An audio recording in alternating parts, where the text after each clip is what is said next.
இந்த ராமு ஏன்டா ஒரு வாரமாக ஸ்கூலுக்கு வரல? தெரியலடா மச்சான், இன்னைக்கு வந்தா வருவான், கேட்டுக்குவான். Good morning sir. Good morning good morning. சரி சரி, எல்லாரும் புக் எடுங்க, படிக்க ஆரம்பிக்கலாம். Okay sir. இந்த தூங்கு மூஞ்சி சார் பார்க்கறதுக்குள்ள நம்ம உள்ள ஓடிட வேண்டியதுதான். டே நில்லுடா ராமு. சொல்லுங்க சார். ஏன்டா ஒரு வாரமா ஸ்கூலுக்கு வரல?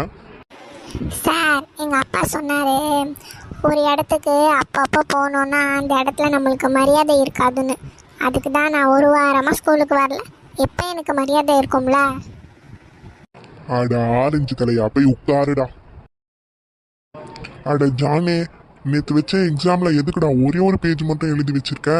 மீதி பக்கம்லாம் அப்படியே விட்டு வச்சிருக்க. சார், சிங்கிள் பேஜ் தான் சார் எழுதுவோம். பண்ணிங்க தான் கூட்டம் கூட்டமாக